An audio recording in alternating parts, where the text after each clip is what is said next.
എല്ലാ കാര്യങ്ങളും ഞാൻ ചെയ്യുന്നുണ്ട്, പറ്റുന്നത്ര. പിന്നെ ഞാൻ പത്രങ്ങളൊക്കെ കൊണ്ട് കൊടുക്കാറുണ്ട്, ആൾക്കാരോട് പറഞ്ഞു തന്നെ ഞാൻ പത്രം കൊടുക്കും. അങ്ങനെയൊക്കെ എല്ലാ കാര്യങ്ങളും ഞാൻ ചെയ്യുന്നു. അപ്പോൾ മാതാവ് എന്നെ അനുഗ്രഹിച്ചു.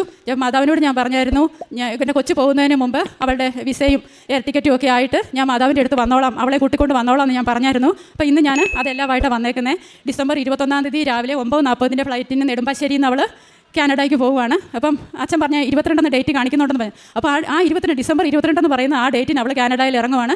ഇത്രയും അനുഗ്രഹം ചെയ്തു തന്ന മാതാവിന് എനിക്ക് എങ്ങനെയാണ് നന്ദി പറയേണ്ടതെന്നൊന്നും അറിയത്തില്ല. എനിക്ക് ഒത്തിരി പറയാനുണ്ട്.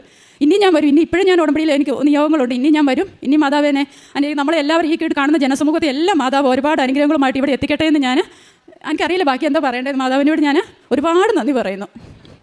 ഞാൻ പിന്നെ ബൈബിളൊക്കെ എല്ലാ ദിവസവും ഞാൻ വായിക്കും. ഉൽപ്പത്തി മുതൽ ഇപ്പം ഇനി വെളിപാടിൻ്റെ 2-3 താളും കൂടി എനിക്ക് വായിക്കാനുള്ളൂ. എല്ലാ ദിവസവും ഞാൻ രാവിലെയും വായിക്കും, വൈകിട്ടും വായിക്കും. ഞാനൊരു 11 മണിയൊക്കെ ആയിട്ട് 11-11:30 ആയിട്ട് ഞാൻ കിടക്കാറുള്ളൂ. ഞാൻ സാക്ഷ്യങ്ങളൊക്കെ ഇങ്ങനെ കേട്ട് എനിക്ക് എത്ര കേട്ടാലും സമയം ഇപ്പം തികയുന്നില്ലെന്നുള്ളത് ഭയങ്കര കൊതിയാണ്. പിന്നെ കേൾക്കാം, സമയം തികയുന്നേ ഇല്ല. പിന്നെ കിടക്കണ്ടെന്ന് വിചാരിച്ച് ഞാൻ കിടക്കുന്നതാണ്. എനിക്ക് സാക്ഷ്യങ്ങളൊക്കെ കേട്ടോണ്ടിരിക്കാൻ ഭയങ്കര ഇഷ്ടമാണ്. ഇങ്ങനെ കേട്ടോണ്ടിരിക്കും. ബൈബിളും എല്ലാം ഞാനിങ്ങനെ വായിക്കും, രാവിലെയും വൈകിട്ടും എല്ലാം വായിക്കും. അങ്ങനെയൊക്കെ ഞാൻ എൻ്റെ ഉടമ്പടി ജീവിതം നന്നായിട്ട് ക്രമീകരിച്ച് കൊണ്ടുപോകുന്നു. മാതാവ് നമ്മെ എല്ലാവരെയും മാതാവ് അനുഗ്രഹിക്കട്ടെ.